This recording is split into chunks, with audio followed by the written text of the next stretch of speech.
All right, there's all the pulleys making it all happen.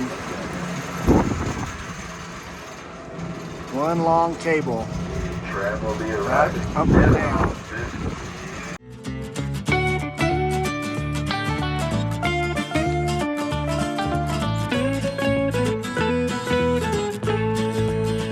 Hi everybody, welcome to Albuquerque. This is David with Tigner Adventures, and we are north of Albuquerque, kind of, at least the downtown area, by the Fiesta, Balloon Fiesta area, and we are staying at a Cracker Barrel. So it's a pretty nice one. We really enjoy it, and here we had breakfast. Oh, we were full. This was a big breakfast, and we shared it. So it was pretty nice. Everyone's so super friendly here and everything. So we really love staying at Cracker Barrels whenever we can. This particular one has a lot of room. It's got enough spots here for 6 RVs to park. Plus there was a bunch of them last night that parked in a few different places around the outside and everything. But this has been a pretty fun place to be. We are here visiting Ninette's cousin. And so that's one of the things we're doing here, but we're gonna go do another thing today, and that is the tram ride. She says if there's anything that you do that's really you need to do within Albuquerque while you're here, is to take this tram ride we're gonna go do. So we're gonna take off to go do that. We are at the Sandia Peak Tram Way. So we're gonna go up here and check this out. It's got a lot of interesting history with it, so we're going to kind of give you a little bit of a tour and show you why this is the #1 attraction. This is what our cousin said, #1 attraction for Albuquerque. So let's go check it out. Let's go. All right, so we are going up to the tram to board it. The ticket cost here is basically with tax and everything about $30 for adults. For seniors and youth, it is $24.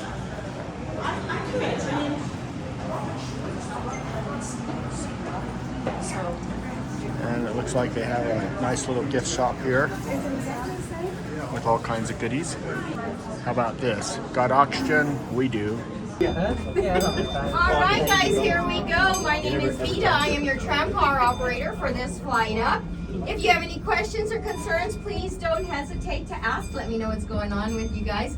We're going to be traveling 2.7 miles, almost 4,000 vertical feet. We start off at 6,559. We're going to end up at 10,378. We probably should have got the oxygen. We're flying. All right, guys, we are coming upon a trail here. This trail was the original service road for the construction of Tower 1. This is only used as a hiking trail at this point, and it does end at Tower 1. Tower 1 sits at 7,000 feet. It is 232 feet tall. It does sit at an 18-degree angle into the city, guys. All right, guys, approaching the tower. We will swing and sway at the tower. Slightly bend your knees. It does help. You can raise up your arms. You can hoop and holler. You can do whatever you want. Here we go, guys. Swing and sway at the tower. Might be grabbing some. Yeah, there you go. You are riding on a double reversible jig-back aerial tram. Construction on the tram started in 1964. It was complete in 1966. They paid $2 million for the whole thing back then. We celebrated our 50th anniversary May of 2016 with the purchase of these 2 cars. These 2 cars today cost $1 million all by themselves. That doesn't include shipping, guys. No Amazon Prime. We're going to be coming up on Tower 2 here pretty soon. There are no roads to Tower 2, guys. If you were wondering how we constructed Tower 2, that was all done by helicopter. It took 5,000 helicopter trips to construct the whole thing. 2,000 of those trips were just for Tower 2. Wow. Tower 2 sits at 8,750 feet. This tower is only 80 feet tall, and it stands straight up and down. All right, guys, approaching Tower 2. We will swing and sway at the tower. Now, if you didn't know if you were afraid of heights, we are going to find out after this tower. You know I'm ready. All right, guys, here we go, tower.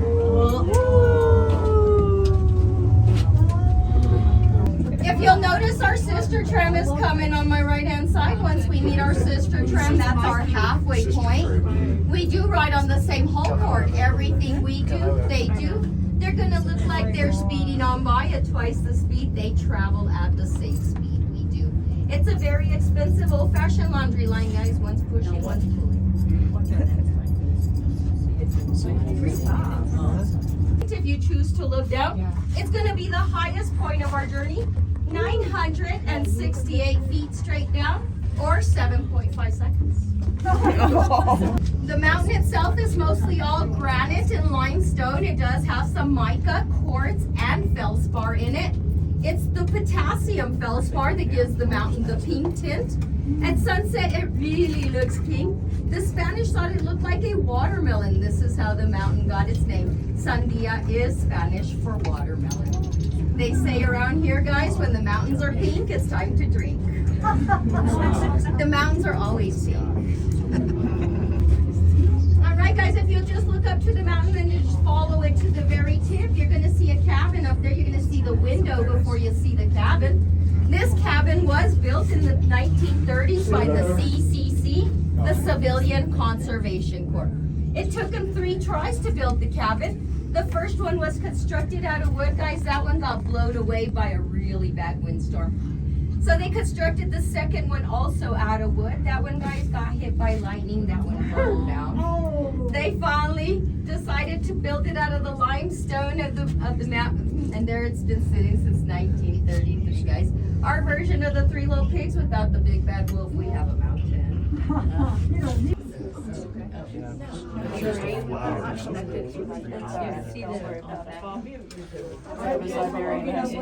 So this is the restaurant that's up here, but it is closed today. So great visibility up here in this little view area. We can look, has the different places you can see, and you look through the little tube to find it, to pinpoint it. That would mean that you have to be able to see out of. So which one are you looking at now? Kirtland Air Force Base. Can you see it, or is it too? You can? All right, so this is on the back side of the mountain, on the opposite side of Albuquerque. So we are looking out towards, well, can't see far enough because of all the mountains, but that is where we came from, as far as came from Oklahoma and Texas. So Texas is right out there. But we could see this when we were driving on the freeway. We could see this side of the mountain. Freeway's straight out that direction.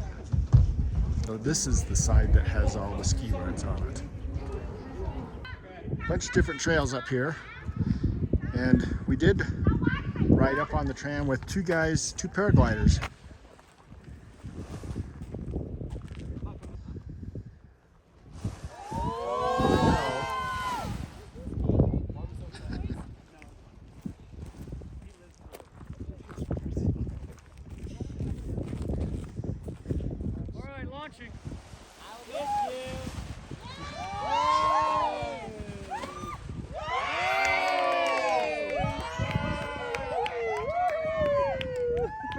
Looks so easy. So this is the nature trail for a 1/4 of a mile. And Ninette found some cool flowers. Bluebells. We do have our jackets on because it is 60 degrees, but then the wind blows, and so when you're in the shade, it gets just a little bit nippy. But it does feel good. It smells good. The pine.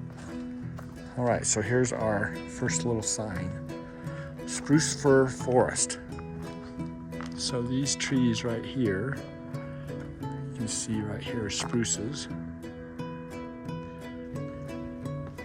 So this is one of the ski lifts for when it snows.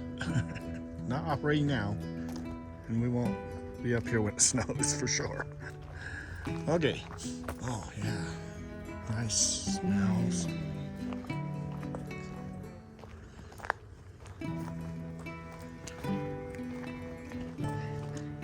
Wildlife to the tell us what all these are? And Fox. and squirrel and skunk. Skunk. All kinds of fun stuff here, and we have to dedicate this whole video to Karen, who's made this possible. She suggested that we do this and said it was the best thing ever, and it is pretty cool, for sure. Loving this nature trail. Man, just the smells alone, and sorry you can't smell it within the video, but it's always fun to be in the forest, especially after a rain. It rained a lot last night, so another type of pine tree. This is a Douglas fir. I'm from Oregon. We had lots of Douglas fir and spruces. And pretty nice little nature trail. They've got little signs all along the way explaining things. So pretty nice little adventure, a lot of fun, and definitely get us away from the heat. Listen to us pant. Said we probably should have got that oxygen can while we were down there at the visitor center. Just 10,000 feet. Something like that. I can't remember how far we're up. 10,000, 11,000, something. Yeah. Yep. Another trail sign ahead, and we're going to crisscross another trail. So that's one thing up here, is they got all kinds of different trails to go different places. And they do have a map, and we do have it, but sometimes it's difficult to figure out where they're really going. But this one's marked pretty good. This is our quarter-mile nature trail. And We forgot to bring water. we didn't bring water or anything, so I said not to. yeah, this sign is the Crest Trail. So the Crest Trail, that's the number, Oh, that's 30. trail number 130. This is the one that goes out to that, it's 1.5 miles, goes out to that little house that the CCC built, a little cabin. And we're going to go up this way. This is a really pretty viewpoint from the trail. Again, overlooking the city below. A lot more peaceful up here. And if we look over here to the right, you can see the concrete house up there on the top. The little cabin. We are walking up to the edge. This is where the paragliders launched, and we are looking back towards the actual tram itself. All right, there's all the pulleys making it all happen. One long cable. Tram will be arriving. Up and down. A little bit of wind going down here. Nice view of the mountains on the right here that we couldn't really see before. Got a nice storm coming in across the valley. So we're looking towards Texas. Albuquerque below there. Oh no, this is south, no Texas. All right, well, hey, we are back down to the bottom. And before we get too far here, we need to take a minute just to thank Karen for this great experience. This was a great suggestion. It was a lot of fun. It was pretty cool. She too. made it all happen. She made it all happen, so that's what's fun. So Nice. anyway, it was nice up there. Oh, Did it you was have very any, nice. any specific thing? I mean, at least we're down here before it's raining. Yeah. So, It was really, really interesting, really beautiful. The smell was incredible. The what are those guys that jump off? oh, the Gliders. paragliders. Yeah, that was pretty cool That's- to watch them take yeah. off. Scary. That's the only two we seen, so we were lucky that we got to watch those guys, and from kind of start to when they actually left. So and they rode up with us, so it's kind of special. So anyway, that was fun. They were in the season pass line, so apparently they go up there a lot. And the one guy was saying that you have to jump off of that spot right there, you have to belong to the club that is part of this.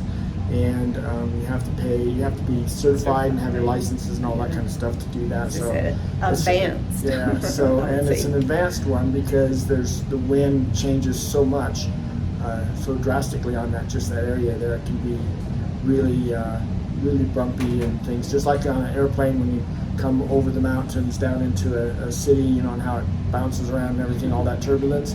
You get that when you're trying to take off up there too. So. And sometimes they come back and land up there, and sometimes they just go all the way down and just land down on the floor. But they can stay up there for hours, pretty much as long as they want. You know, as long as there's wind, which there pretty much is always wind. There's always that heat from the valley, and it's rising up over the mountains. So that's why it's such a great place to be. So anyway, oh hey, I have to. Let's see if I can get the gimbal. Whoops, wrong way. I gotta show off my shirt here. Oh, Look at my new shirt. Yes. Sucking that gut. Sucking that gut. But anyway, hey, I just picked that up at Cracker Barrel. So that was a pretty fun little find. So anyway, again, we like staying at Cracker Barrel. It's a pretty good place to stay. And so anyway, that's our little pitch for them. But anyway, this has been a fun little adventure. So thanks for coming along with us. Hope you'll come along with us on some others, but if not, we'll see you down the road, and if not, just maybe on our next video. So take care. Bye.